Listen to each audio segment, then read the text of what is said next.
제가 한 절 여러분들이 한 절 그렇게 교도하겠습니다.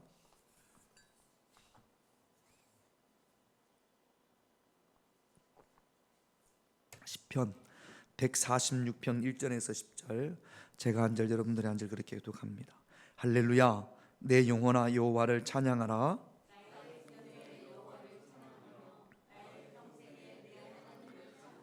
귀인들을 의지하지 말며 도울 힘이 없는 인생도 의지하지 말지니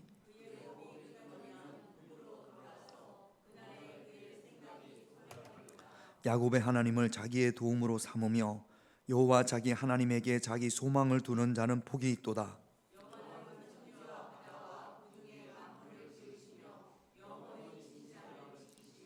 억눌린 사람들을 위해 정의로 심판하시며 줄인 자들에게 먹을 것을 주시는 이시로다. 여호와께서는 갇힌 자들에게 자유를 주시는도다.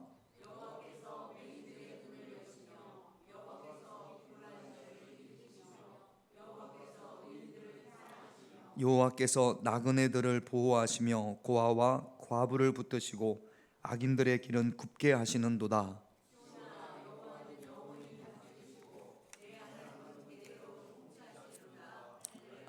아멘.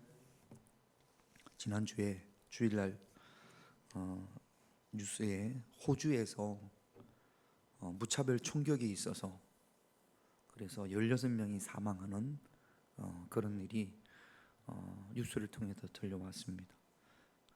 유대인들이 모이는 유대인들의 명절 축제 기간인 하누카 기간에 유대인들이 많이 모였는데 그 유대인들을 향해서 총격을 가해서 16명이 사망을 했다. 또 많이 다쳤다. 뭐 이런 뉴스가 나왔습니다. 유대인의 축제 기간 뭐라고요?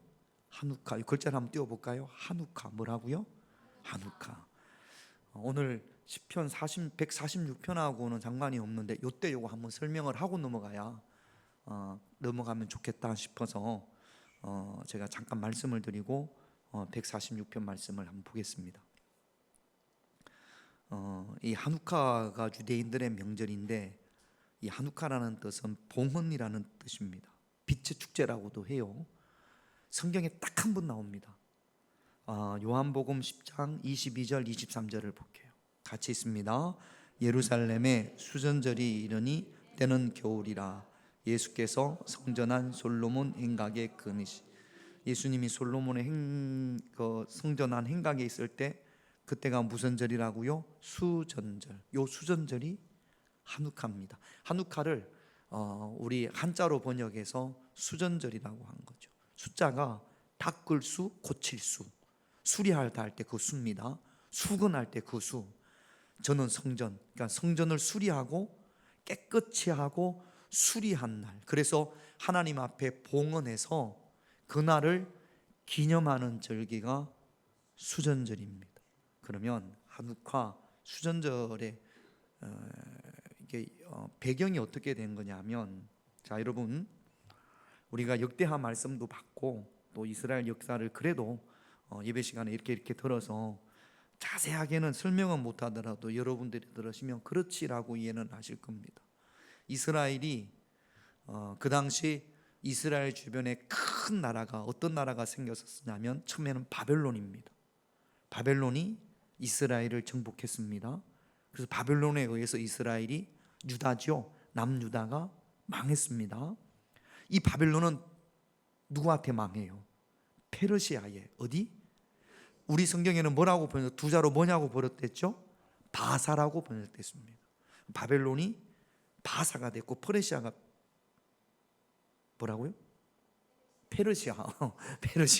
금방 말했거든요.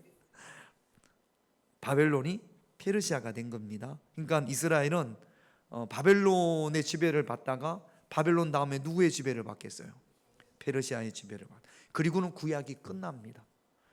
신약에 와서는 어떤 나라가 이스라엘을 지배해요? 두 자, 로자로 시작합니다. 로마. 바벨론, 페르시아, 로마. 말라기와 마태복음 사이에는 우리가 한 장 넘기잖아요. 말라기, 구약이 제일 마지막 성경이 뭐죠? 말라기. 말라기에서 한 장 넘기면 신약에 무슨 복음? 마태복음. 기간은 430년입니다. 그 한 장이 사실은 기간은 430년이 지나요. 요 400년 동안 무슨 일이 있었냐면 그리스의 알렉산더라는 젊은 사람이 왕이 돼서 이 그리스부터 시작해서 엄청나게 넓은 땅을 정복합니다. 지금 중동, 이란, 이라크, 사우디, 쿠웨이트 여기 다 알렉산더가 정복을 했고, 이스라엘은 말할 것도 없고 그 밑에 이집트까지, 어디까지 알렉산더가 정복을 했냐면 지금의 파키스탄까지. 파키스탄에서, 그 당시 파키스탄 인도였답니다. 거기서 조금만 더 가면 인도 본토까지 정복을 할 수 있었죠. 무슨 탄 나오는 그런 나라들이 많죠. 우즈베키스탄, 카자흐스탄, 또 무슨 탄이 있습니까? 아프가니스탄, 이런 모든 탄들을 알렉산더가 다 정복을 했습니다. 요 그리스 제국을 헬라 제국이라고 해요. 고대 그리스를. 그래서 헬라 할 때 이 헬라는 고대 그리스 제국을 헬라라고 하는 겁니다. 엄청나게 많은 땅을 정복을 했습니다. 그리고는 알렉산더가 파키스탄까지 가서 거기서 전염병으로 병이 들어서 죽습니다. 그리스 땅에서 다 정복해서 파키스탄까지 갔다가 거기서 풍토병으로 죽습니다. 그리고 죽자마자 이 알렉산더가 정복한 나라들이 다 이렇게 분할이 되어집니다. 어떤 왕이 여기를, 아니 어떤 장군이 여기를, 어떤 장군이 여기를, 그렇게 분할이 되는데, 그때 이스라엘은 시리아, 그러니까 알렉산더의 한 장군이었던 사람이 시리아 그 지역에 나라를 만들었어요. 거기에 지배를 받습니다. 그러니까 이 시리아의 왕은 그리스 사람이잖아요. 그러면서 이 안티오코스 4세라는 사람, 왕이 내가 다스리는 이 수리아 지역, 이 지역을 헬라화 시켜야겠다, 그리스화 시켜야겠다. 일제가 우리나라를 일본화 시키려고 하는 것처럼, 뭐 창씨개명하고 한 것처럼 다 헬라 문화로 만들어야겠다. 그래서 유대인들한테 할례를 금합니다. 할례를 받지 못하게 해요. 그 다음에 예루살렘 성전 안에 그리스 사람들은 최고의 신이 누굽니까? 제우스 신이에요. 들어보셨죠? 제우스. 그리스 신에 그런 신이 있습니다. 그래서 예루살렘 성전에 제우스 신 동상을 만듭니다. 교회 안에, 우리가 교회 안에 그런 동상을 만들어 놓는 거죠. 여기 십자가가 있잖아요. 십자가 떼고 제우스 신상을 이렇게 갖다 놓은 거죠. 좋아요, 안 좋아요? 좋을 리가 있습니까? 그리고 그 제우스 신한테 뭘로 제사를 지내냐면, 유대인들은 돼지 안 먹습니다. 돼지로 제사를 지냅니다. 그러니까 유대인들은 도저히 참을 수가 없어요. 그래서 참다가 제사장 가문인 마카비라는 제사장 가문이 있었는데, 이 가문이 중심이 돼서 봉기를 일으킵니다. 혁명을 일으켜서, 그래서 그 수리와 군인들과 싸웁니다. 그래서 그들을 그 이스라엘 땅에서, 예루살렘에서 몰아냅니다. 성전이 엉망이 됐겠죠. 성전을 다 몰아낸 다음에 성전을 수리하고 다 청소하고 성전을 정결케 해서 하나님 앞에 드립니다. 그날이 무슨 날이라고요? 수전절이라고요. 히브리어로 세자로 무슨 날? 하누카. 유대인들한테는 좋은 날이에요, 안 좋은 날이에요? 너무 좋은 날이지. 그래서 그날을 빛의 날이라고 합니다. 왜 빛의 날이라고 하냐면, 이런 이야기가 있어요. 성소에 들어갔어요. 성소에 들어갔더니 이제 촛대가 있지 않습니까? 등잔이, 그 성소에 있는 등대에 잔이 몇 개, 촛대가 몇 개 있죠? 7개. 몇 개? 7개. 요 촛대를 메노라라고 합니다. 그래서 여기에는 감람유로 불을 밝혀야 돼요. 정결한 감람유. 근데 정결한 감람유로 불을 붙이려고 하다 보니까 하루치밖에 없어요. 감람유를 만들려면 아무리 빨라도 8일이 걸렸답니다. 며칠? 8일. 그런데 기름은 며칠 분량? 하루 분량.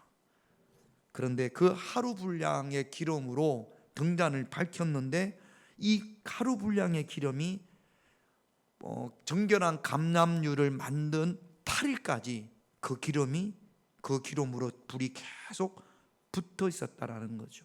그래서 그 불이 8일 동안 꺼지지 않았던 그 등잔을 기념한 날, 그날이 하누카입니다. 그래서 사진을 한번 볼게요. 요게 하누키아라는 등잔입니다.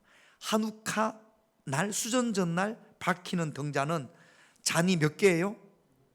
7개 아닙니다. 그렇지, 9개. 원래 성전의 등잔은 몇 개? 7개. 그런데 이 하누카는 9개예요. 왜냐하면 자, 중간에 하나 볼록 튀어오른 게 있죠. 요거는 점화 촛불이랍니다. 수종드는 거. 여기에 불을 밝혀서 여기서부터 매일 하루에 하나씩 불을 밝혀 나간답니다. 순서도 있다고 해요. 뭐 오른쪽에서 왼쪽으로, 왼쪽에서 오른쪽으로 이렇게 하루에 하나씩 불을 붙이면 총 며칠 걸릴까요? 자, 원래 중간에 있는 건 불을 붙여져 있어요. 첫날부터 처음부터 불을 붙여져. 이거는 종촛대랍니다. 다른 불에 등잔에 불을 붙일 수 있는 거. 그리고 첫째 날 하나 붙이고, 둘째 날 2개 붙이고, 셋째 날 3개 붙이고, 그러면 8개 다 붙이려면 며칠 걸려요? 8일. 8일이 왜 8일일까요? 아까 처음에 그렇지, 8일 동안 등잔이 꺼지지 않아서 그날을 기념하기 위해서. 중간에 불은 처음부터 붙어 있었고, 얘는 아니에요. 얘는 수정도는 다른 촛대에 불을 붙이는 그 역할을 하는 거고, 하루에 하나씩 8일 동안 8개를 불을 붙여 나갔다라는 거죠. 그래서 이 하누카는 빛의 날이라고도 하고, 그래서 유대인들은 이 날을 매우 기쁜 날, 수전절을 매우 기쁜 날로 생각을 해서 이 기름을 기념하기 위해서 그날은 기름진 음식을 먹는답니다. 기름에 튀겨서 튀긴 요리, 감자도 튀겨서 먹고 도넛도 튀겨서 먹고, 그러면서 기뻐하고 즐거워하고. 그날이 무슨 날이라고요? 하누카 수전절이라고요. 그래서 호주에 사는 유대인들이 이 하누카를 지키면 너무 축제의 날이니까, 좋은 날이니까, 그래서 모여서 기뻐하고 축제를 벌이는데, 그게 다 되고 모슬렘 쪽에서 한 사람이 총을 가격을 한 거죠. 그래서 많은 사람이 죽었습니다. 그날이 무슨 날이라고요? 수전절이라고 하고 하누카라고 한다고. 이 수전절에 관한 이야기가 아까 요한복음 10장에 딱 한 번 나옵니다. 잘 목사님들이 설명을 잘 안 하고 그냥 넘어가는 경우도 또 있고, 또 그렇게 중요하다고도 생각을 안 하니까. 그런데 이번에 하누카 절기에 8일 동안 지킵니다.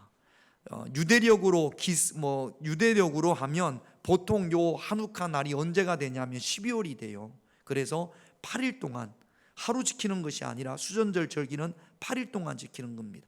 우리 크리스마스와 비슷한 역할을 유대인들에게 한다고 합니다. 그래서 그날이 성경에서는 수전절, 그리고 유대인들은 그날을 뭐라고 부른다고요? 하누카라고 부른다고요.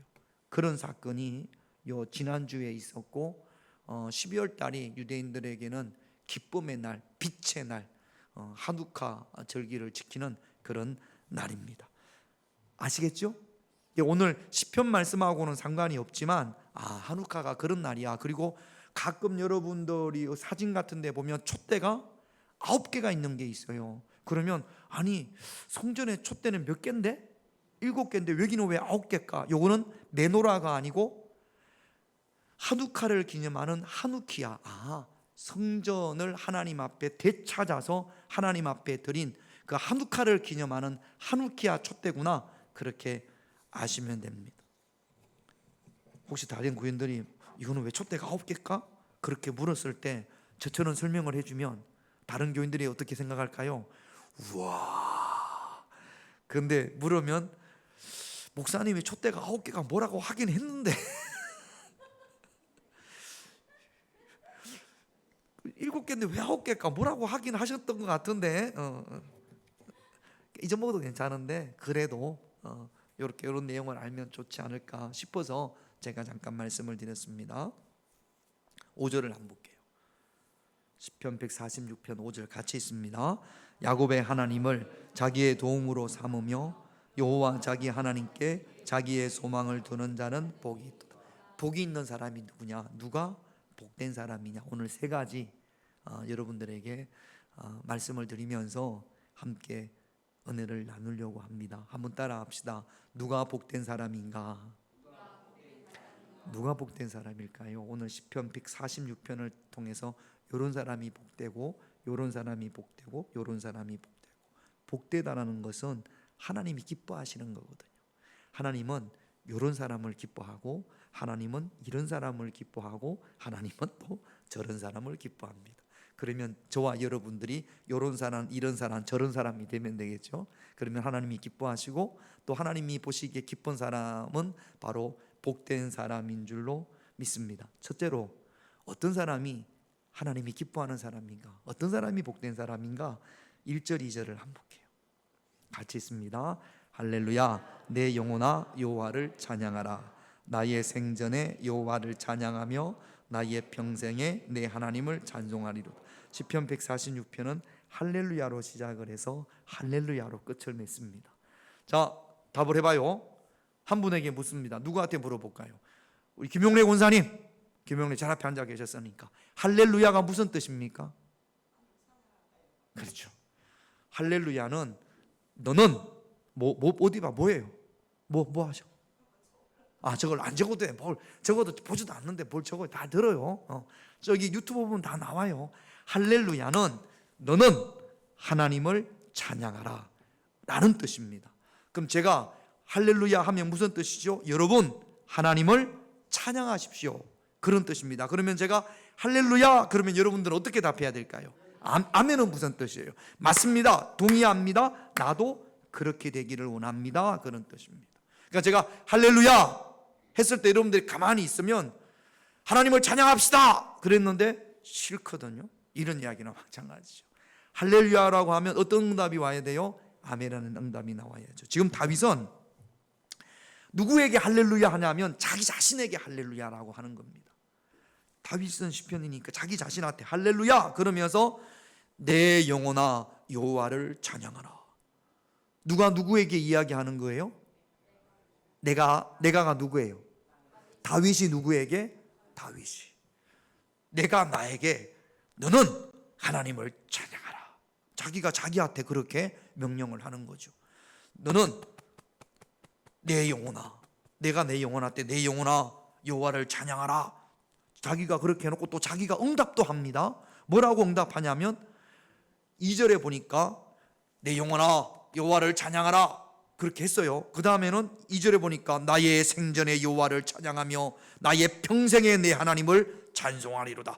아멘. 내가 생전에 내 목숨이 붙어있는 한, 내 평생에 어릴 때부터 하나님이 내 영혼을 부르실 그때까지 평생에 내 하나님을 뭐하리로다?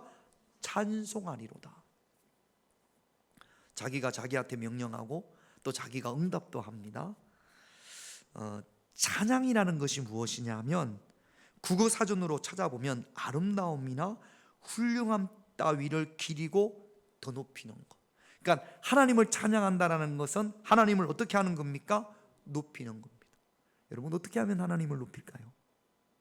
저는 하나님을 높이는 것의 가장 첫 시작이 무엇이냐면 하나님을 인정하는 겁니다. 하나님의 살아계심을 인정하는 겁니다. 하나님의 살아계심을 인정하지 않고 하나님을 높일 수가 없습니다. 하나님은 살아계셔. 하나님은 천지를 창조하신 하나님. 하나님은 지금도 살아계셔. 여기서부터 찬양이 시작되는 겁니다. 그러면 하나님을 찬양하는 것에, 하나님을 인정하는 것이 하나님을 높이는 찬양이라고 했습니다. 찬양의 시작이 하나님을 인정하는 겁니다. 천지를 창조하신 하나님, 전지전능하신 하나님, 임마누엘의 하나님, 그 하나님을 인정하는 것이 하나님을 찬양하는 시작이에요. 그러면 하나님을 찬양하는 것의 반대는 뭘까요? 하나님을 부정하는 것이. 하나님은 없어. 하나님은 계시지 않아. 하나님의 주인 되심을 부정하는 것, 하나님의 살아계심을 인정하지 않는 것, 이것이 하나님을 찬양하는 것과 반대가 되는 거죠. 자, 그러면 우리가 언제 하나님의 살아계심을, 하나님의 살아계심에 대한 고백이 언제 우리의 삶 가운데 약해질 때, 또는 의심이 생길 때, 이때가 언제입니까? 여러 가지 많은 고난과 아픔과 환난이 있을 때, 그때 시편 42편 3절을 볼게요. 같이 있습니다. 사람들이 종일 내게 하는 말이 내 하나님이 어디 있노요 하오니 내 눈물이 주야로. 내 하나님이 어디 있느냐? 하나님이 살아계시면 네가 이럴 수가 있어. 하나님이 살아계시면 어떻게 네가 이렇게 살아갈 수가 있어? 여러분, 신앙생활을 하면서 우리가 어떤 어려움을 당할 때, 환난 가운데 있을 때, 내 주변에서 이렇게 이야기하는 사람들이 간혹 있을 수 있습니다. 같이 신앙생활 하시는 분들 가운데서 도대체 당신이 기도해서 이루어진 것이 무엇이요? 기도해서 응답받은 것이 무엇이요? 이런 이야기를 할 때 우리가 흔들릴 수 있습니다. 무엇이 흔들립니까? 하나님의 살아계심이. 그것이 우리 마음 가운데 의심으로 인하여, 그 의심을 하고 있는 자체가 눈물과 고통입니다. 내 하나님이 어디 있느냐? 시편 42편 10절을 볼게요. 같이 있습니다. 내 뼈를 찌르는 칼같이 내 대적이 나를 비방하여 늘 내게 말하기를 내 하나님이 어디 있느냐? 내 하나님이, 내 대적이, 우리의 대적이 누구예요? 마귀 원수, 마귀 사단 귀신 아닙니까? 그런 어둠의 존재들이 우리 안에 내 하나님이 어디 있느냐?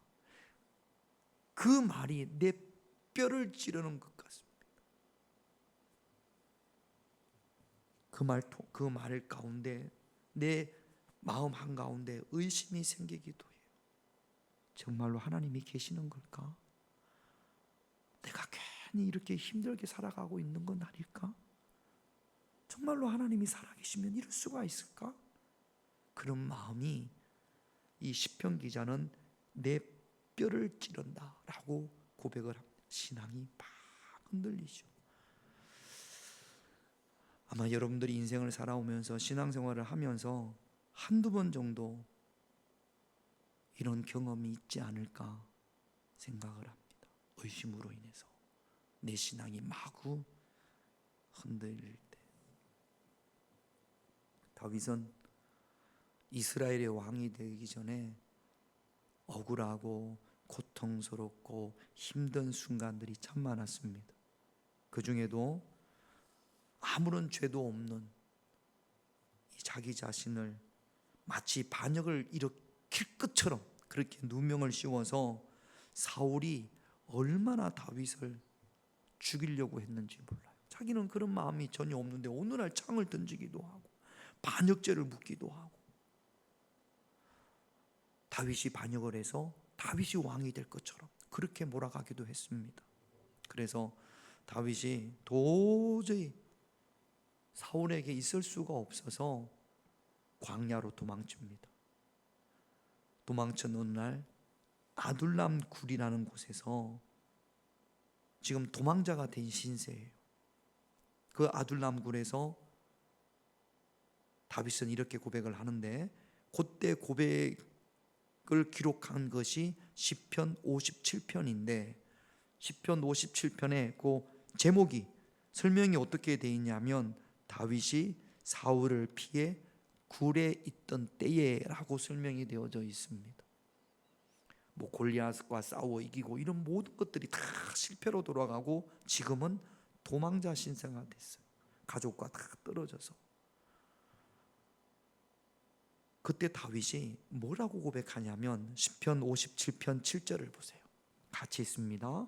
하나님이여, 내 마음이 확정되고 내 마음이 확정되었사오니 내가 노래하고 내가 도망자 신세가 된 이 상황에서도 누구를 인정해요? 하나님을 인정하는 겁니다.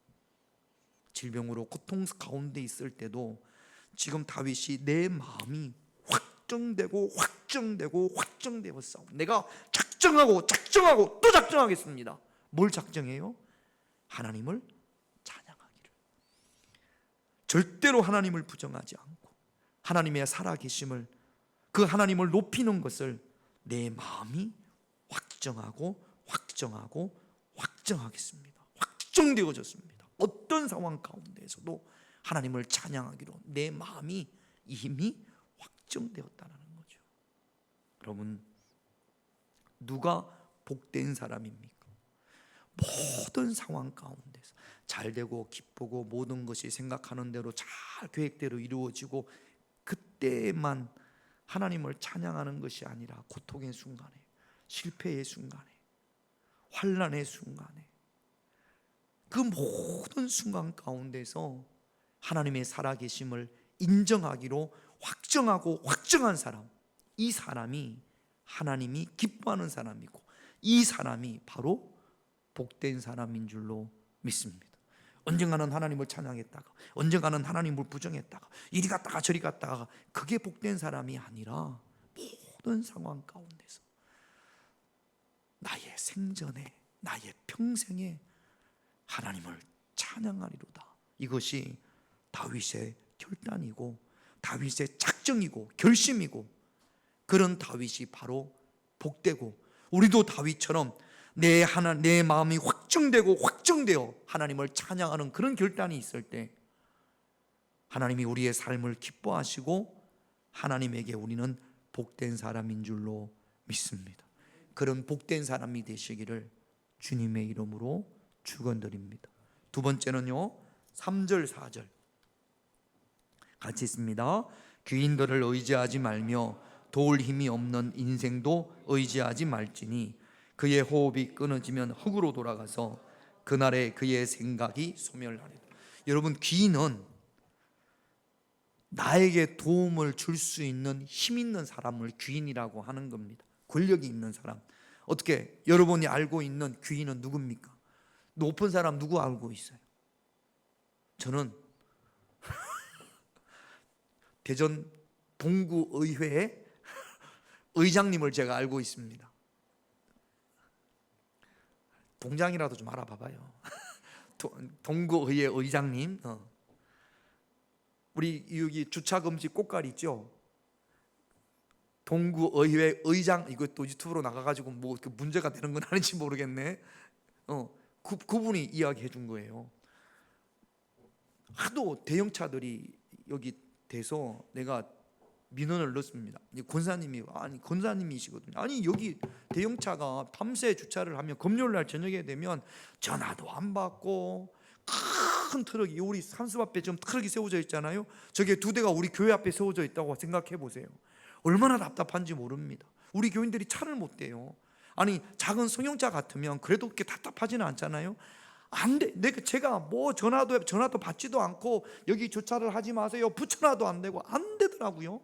그래가지고 권사님한테, 아니 권사님, 하나님이 권사님을 동구의회 의장으로 시켜주신 것은 주의 일을 하라고 시킨 거 아닙니까? 이거 어떻게 되는 겁니까? 이거 좀 해결해 주세요. 그랬더니 구청 공무원을 4명을 데리고 왔더라고요.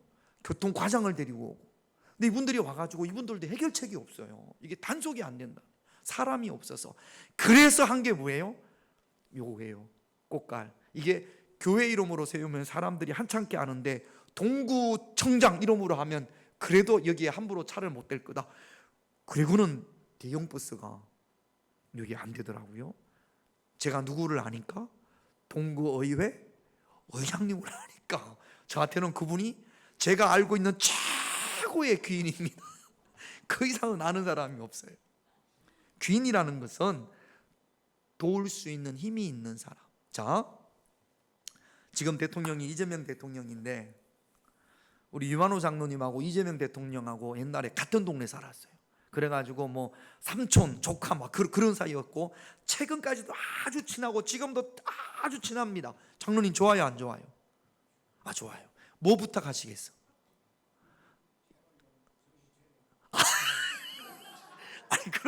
아니 정신은 나지, 그런 거 말고 이제 부탁할 게 있으면 제발 좀 정신 차리고 혼내는 거 말고 부탁할 게 있으면 뭐 부탁하겠어요? 그렇지, 청령 아파트 재개발 좀 내라고. 그래야지 장로님의 집값이 올라갈 거 아니에요? 아니에요? 아이고, 그러니까 부자가 못 되지. 그 대통령을 알고 있는데 똑바로 잘하라고 정신 차리라고 그러면 그럼 나한테 돌아오는 게 뭐가 있겠어요? 빨리 여기 재개발 좀 해준다고. 트램이 여기 큰 길, 우리 지금 트램 공사하잖아요. 요 큰 길로 지나가게 해달라고 이런 이야기를 해야지. 그러니까 아직 청룡 아파트가 재개발이 안 되고 저러고 있는 거 아니에요. 귀인이 있으면 뭐합니까? 자, 아니 동구 의회 의장만 알아도 봐봐요. 우리 교회 문 앞, 우리 교회 그 대문 앞에 이렇게 움푹 파였거든요. 사진을 찍어서 권사님 여기 교회 앞에 움푹 파여가지고 우리 교인들이 가다가 이렇게 삐끗하고 넘어질 뻔해요. 이거 해결해 주세요. 그랬더니 바로 메꿔주더라고. 대통령을 알면 얼마나 좋아요. 여러 가지 도움을 받을 수 있는 일이 있겠어요, 없겠어요? 많이 있죠. 자, 그런데 우리 인생에서 가장 중요할 때가 언제입니까? 언제냐? 다 중요하겠지만 무엇보다도 중요할 때가 죽어서 하나님 나라 갈 때. 죽어서 하나님 나라 갈 때. 여러분 죄송해요. 자, 우리 유한호 장로님이 100살까지 사셨어. 100살까지 사시고 101살 되시는 날 탁 돌아가시는데, 그때 돌아가실 때 천국 갈 때 대통령이 도울 수 있을까요, 없을까요? 대통령이니까 대통령의 힘으로 우리 유한호 장로님을 천국으로 잘 인도할 수 있을까요, 없을까요? 없어요. 아마 유한호 장로님이 100세 돼서 돌아가실 때 대통령도 같이 죽지 않았을까? 나이가 돼서. 자, 보세요. 3절 보세요. 그래서 누구를 의지하지 말라고?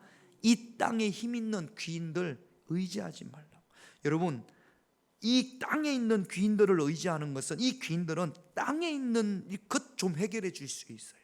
그러나 영적인 것, 영원한 하늘나라에서는 대해서는 전혀 도움을 줄 수 없습니다. 4절에 보면 그의 호흡이 끊어지면 그도 어디로 돌아가요? 흙으로 돌아가요. 그가 생각하고 있는 모든 것들이 다 소멸되는 거거든요. 여러분, 이 이야기는 조금만 더 깊이 들어가면 우리가 땅에 소망을 두는 것이 아니라 어디에 소망을 두라고요? 하나님 나라에 소망을 두라는 말씀입니다. 누가 복된 사람이냐? 첫째로 하나님을 찬양하기로 결심한 사람이 복된 사람이고, 어떤 상황, 어떤 환경 가운데에서도 하나님이 살아계심을 인정하고 그 하나님을 높이며 찬양하는 사람이 복된 사람이고, 두 번째는 누가 복된 사람이냐? 땅에 소망을 두는 것이 아니라 하나님께서 우리를 위해서 지으신 그 하늘나라를 소망하는 자, 그 사람이 복된 사람이라고 지금 다윗은 고백을 하는 겁니다. 여러분, 우리가 이 땅을 살아가기 때문에, 육신을 가지고 있기 때문에 이 땅에 있는 모든 것들이 다 필요하다, 필요 없다고는 말할 수 없어요. 그러나 저와 여러분들이 소망을 둬야 할 것은 이 땅이 아니고 저 천국 하나님 나라인 줄로 믿습니다. 그래서 5절을 다시 한번 볼게요. 5절 같이 있습니다. 야곱의 하나님을 자기의 도움으로 삼으며 여호와 자기 하나님에게 자기의 소망을 두는 자는 복되었다. 야곱의 하나님은 이스라엘의 하나님이고, 그 이스라엘의 하나님이 그 6절 이후로 천지를 창조하신 하나님이고, 뭐 가난한 자들에게 먹을 것을 주시고 그러면서 하나님에 대해서 쭉 설명하라고 있습니다. 그 하나님에게 소망을 두는 자, 귀인에게, 사람에게 소망을 두지 않고 하나님에게 자기의 소망을 두는 자가 복되다. 그 하나님이 만드신 영원한 천국에 소망을 두는 자가 복된 줄로 믿습니다. 여러분, 복된 자가 되시기를, 하나님이 기뻐하는 복된 자가 되시기를 주님의 이름으로 축원드립니다. 복된 자, 누가 복된 자라고요? 첫 번째, 하나님을 찬양하는 자. 모든 상황 가운데에서 하나님의 살아계심을 인정하고 하나님을 높이는 자, 그 자가 복된 사람이다. 그렇게 말씀을 드렸습니다. 할렐루야. 잊지 마세요. 언제 하나님의 살아계심을 인정하지 않습니까? 막 속상할 때. 자, 우리 장로님하고 권사님이 앞에 있고 또 제가 잘 알고 막 이무로니까 가끔 목사님 그렇게 말씀하시면 우리 김용래 권사님 막 삐지고 안 그러냐고. 안 삐져요. 그래서가 이 말을 해요. 삐집니까? 안 삐져, 맞아, 안 삐져요. 자, 우리 장로님하고 권사님하고 집에서 뭐 어떻게 막 다퉜어요. 다투면 큰 소리, 우리 권사님 큰 소리 칩니까, 안 칩니까? 막 집이 떠나가라처럼 막 큰 소리를 치고 그럴 거 아니에요. 그래요, 안 그래요? 안 그래요? 요즘 달라졌어요? 자, 보세요. 막 다툴 때 내가 하나님의 살아계심을 그때도 인정하고 있으면, 그러면 막 다투고 내 입에 파수꾼을 세우지 못하고 악한 말을 하고 그럴 수 있을까요? 없을까요? 그럴 수 없어요. 그때도 하나님을 내가 참고, 아니야, 내가 하나님 앞에 있어야지. 내가 하나님 앞에 있어야지. 이것이 하나님을 인정하는 겁니다. 할렐루야. 그게 세 번째로 이어지는 거예요. 자, 10절을 한번 볼게요. 다른 거 다 빼고 10절 같이 있습니다. 시온아, 여호와는 영원히 다스리시고 내 하나님은 대대로 통치하시리로다. 할렐루야. 다스림, 통치. 다스림의 더 강력한 표현이 통치랍니다. 우리는 하나님으로부터 다스림을 받고 하나님으로부터 통치를 받아야 돼요. 자, 그러면 여러분이 내가 하나님으로부터 다스림을 받는다. 우리가 하나님 나를 다스리시옵소서, 또는 우리 하나님을 주님이라고 고백하잖아요. 주님이라는 것은 하나님께서 나의 주인이라는 뜻입니다. 그러니까 종은 주인의 말을 다 듣게 돼 있어요. 자, 그러면 내가 하나님에게 다스림을 받는다라는 것은 구체적으로 어떤 걸 말하는 걸까요? 어떻게 하면 내가 하나님께 다스림을 받는 걸까요? 하나님의 말씀에 영향력을 받는 거예요. 할렐루야. 하나님의 말씀에 영향력을 받는 거, 이것이 하나님에게 다스림을 받는 거예요.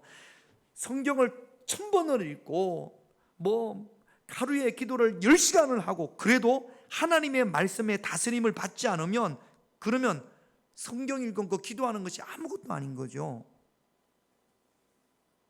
제가 요거 이해가 좋아요, 여러분.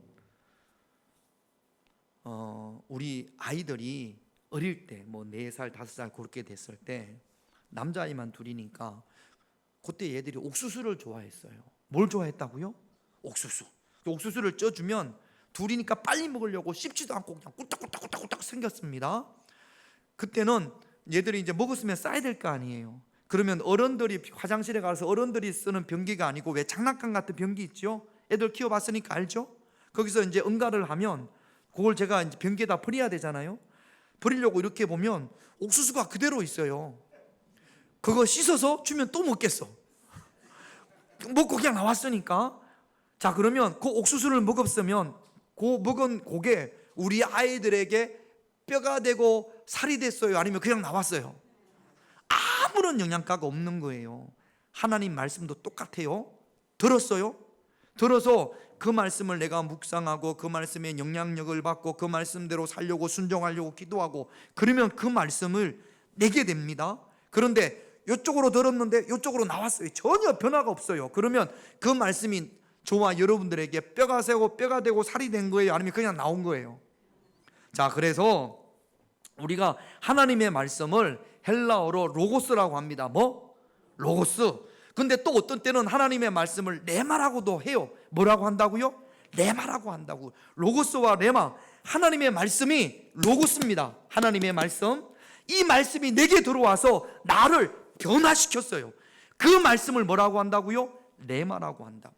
우리는 하나님의 말씀이 로고스예요. 진리의 말씀이에요. 그런데 그 말씀이 진리의 말씀으로 그대로 있으면 안 되고 그 말씀이 내 안에 들어와서 나를 로고스의 말씀, 로고스가 내 안에 들어와서 나를 변화시킴으로 레마가 되어져야 할 줄로 믿습니다. 다스림이라는 것이 무엇이냐면 로고스가 레마가 되는 거예요. 내가 하나님의 말씀에 영향력을 받아서 그래서 내 삶이 변화되어지는 거예요. 모든 분야에서. 예수님께서 마태복음 5장의 산상수훈에서 세 번째로 이렇게 말씀하셨습니다. 마태복음 5장 5절을 볼게요. 같이 있습니다. 온유한 자는 복이 있나니 그들이 땅을 기업으로 받을 것이며. 온유한 자, 여러분 우리나라 말의 온유는 성격이 부드럽고 온화한 사람을 온유라고 합니다. 자, 그러면 저 보세요. 교회 안 다니시는 분들 가운데서도 온유한 성격을 가지고 있는 사람이 있어요, 없어요? 있어요. 교회 다니는 사람보다 훨씬 더 온유한 사람이 있어요, 없어요? 있어요. 그러면 그들은 땅을 기업으로 받나? 하나님으로부터 복을 받나? 예수님이 그런 사람들에게 복이 있다고 말씀하신 건가? 아니에요. 우리가 이야기하는 온유와 예수님께서 말씀하시는 온유가 좀 다릅니다. 여러분, 이 온유를 헬라어로 프라우스라고 하는데, 언제 온유라는 표현을 쓰냐면, 자, 제가 감기가 걸려가지고 열이 펄펄 끓어요. 열이 펄펄 끓으면 어떻게 해야 되죠? 약을 먹어야 돼요. 해열제. 그래서 약을 먹었더니 39도 40도까지 갔던 열이 해열제를 먹어서 다시 36도로 내려왔어요. 이럴 때 이 사람이 온유해졌다. 무엇 때문에 온유해졌어요? 무엇 때문에 열이 내렸어요? 약 때문에. 약의 영향력을 받는 거죠. 해열제의 영향력을 받아서 펄펄 끓던 열이 다시 내려온 겁니다. 다스림을 받는 겁니다. 언제 많이 가장 썼냐면 그 사자나 호랑이나 곰 이런 맹수들을 훈련을 시켜서, 그럼 얘들은 막 야성이 있어가지고 그냥 물어뜯고 잡아먹잖아요. 그런데 훈련을 시켜가지고 조련사가 이렇게 하면 일어서고, 발하면 손 내밀고, 굴러 그러면 떼굴떼굴 구르고, 요럴 때 온유라는 프라우스라는 말을 사용을 했다라는 겁니다. 다스림을 받을 때. 여러분, 우리가 하나님 말씀에 다스림을 받을 때, 그 다스림을 받으면 어떻게 돼요? 불같던 성격의 사람이 하나님의 말씀에 다스림을 받아서 아이고 나는 성격이 그래가지고 난 세상 어디도 안 돼, 세상 누가 와도 안 돼, 이거는 하나님 말씀에 의해서 다스림을 받지 못하는 거죠. 물질관, 가치관, 생각, 성격, 인격 모든 부분이 하나님의 말씀에 영향력을 받아서 변화되어진 사람을 무슨 사람, 어떠한 사람이라고 한다고요? 온유한 사람이라고 한다고요. 여러분, 온유한 사람입니까? 다시 말씀드릴게요. 온유한 사람이라는 것은 성격이 부드럽고 온화한 사람을 말하는 것이 아니라, 말씀을 통해서 뭐한 사람? 변화되어진 사람. 얼마나 변화되어졌습니까?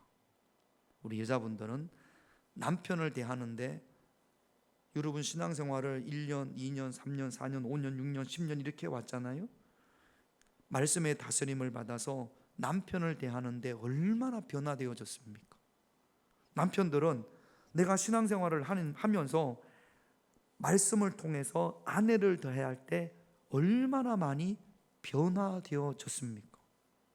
우리 사람이 저한테 당신은 얼마나 변화되어졌는데요? 그러면 고개를 이렇게, 저도 할 말, 얼마나 많이 변화되었지, 이렇게 되었지, 이렇게 어떻게 이야기하겠습니까? 그러나 변화됐습니까? 안 변화됐습니까? 그렇죠. 그렇게 이야기를 해야지. 말씀의 다스림을 받아서. 여러분, 변화라는 걸 너무 큰 것만 생각하지 마세요. 가정에서 아버지로서 얼마나 변화되어졌는지, 어머니로서 얼마나 변화되어졌는지, 남편으로서, 아내로서, 목회자로서, 직분자로서 얼마나 변화되어졌는지. 전에 교회에서 이런 일이 있으면 이렇게 반응했는데 내가 은혜 받고 이제는 그렇게 반응하지 않습니다. 전에는 모임에서 이렇게 반응했는데 이제는 은혜 받고 기도함으로 그렇게 반응하지 않습니다. 하나님의 말씀의 다스림을 받아서 제가 이렇게 말하고, 이렇게 행동하고, 이렇게 생각하고, 이렇게 가치관이 바뀐 것, 이것이 다스림입니다. 여러분, 기도 많이 하는 거, 다스림을 받기 때문에 기도 많이 하죠. 기도 많이 해서, 그래서 어떤 열매? 변화의 열매를 맺어야 되는 겁니다. 그래서 지금 다윗이 뭐라고 이야기하냐면, 내가 여호와는 영원히 다스리고 나를 다스리고 하나님은 대대로 나를 또는 우리 자녀를 통치하십시오. 그렇게 다윗이 고백을 하는 겁니다. 오늘 이 밤에 내가 좀 더 다스림을 받아야 할 것. 여러분, 제가 이런 말씀을 많이 드리는데도 참 변화되지 않는 경우들이 참 많습니다. 이건 저부터 마찬가지죠.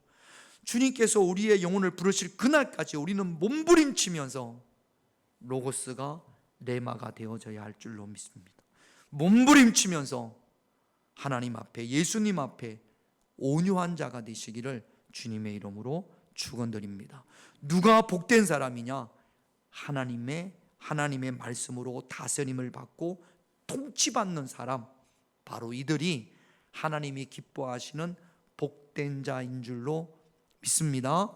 어디에서 다스림을 받아야 돼요? 여러분들이 생활을 가장 많이 하는 곳이 어디입니까? 가정이에요. 가정에서 다스림을 받으십시오. 할렐루야. 요것만 이야기하고 마칠게요. 제가 강원도에서 한 1년 정도 교육전도사를 했습니다. 제가 성가대 지휘도 좀 했어요. 교육전도사 하면서 성가대를 맡았는데 그 교회 성가대는 부부가 많아요. 한 30명이 거의 다 부부인 것 같아요. 부부가 와서 성가대를 하는데 한 번은 제가 어디에서 이제 본계에 있어서 이렇게 프린트를 해와서 남편의 십계명, 아내의 십계명을 복사를 해서 요거 여러분 가져가셔서 요거 잘 보시고 이렇게 삽시다. 그리고 남편의 십계명 이렇게, 아내의 십계명 이렇게 갖다 뒀어요. 자, 그러면 남편의 십계명은 누가 가져가야 돼요? 남편이 가져가야 되죠, 그렇죠? 근데 누가 가져가겠어요? 응? 응? 남편의 십계명은 남편한테 하는 이야기잖아요. 그럼 누가 가져가겠어요? 남편이 안 가져가고 아내가 가져가. 이게 부부싸움의 원인이 돼요.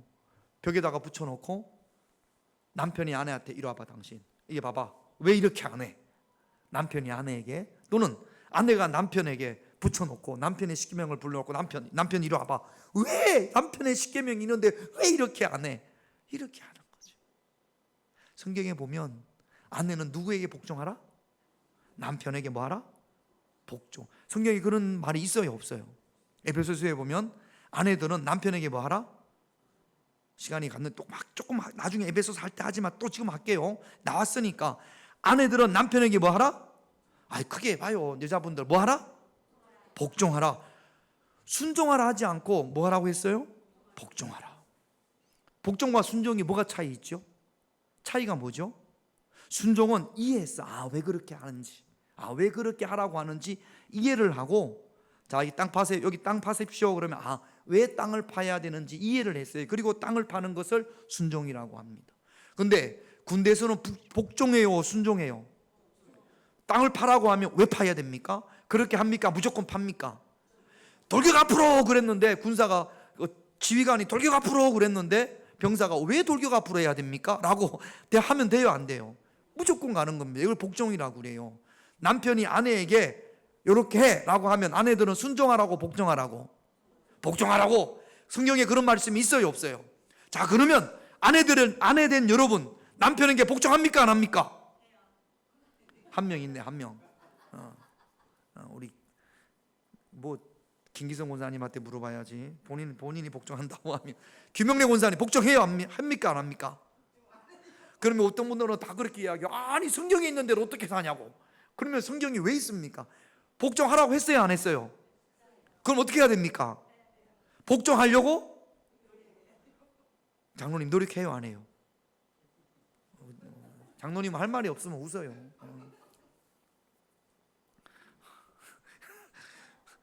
권사님이 복종하는 것이 아니라 지금 보니까 장로님이 복종하게 생겼어요. 복종하라고 돼 있어요. 그럼 어떻게 해야 돼요? 남자분들 좋아요, 안 좋아요? 그래요. 복종하라고 그래요? 성경에 있으니까. 그러면 남편들은 아내들한테 어떻게 해야 돼요? 주님께서 교회를 위해서 자기 자신을 내어준과 같이 뭐하라? 사랑하라.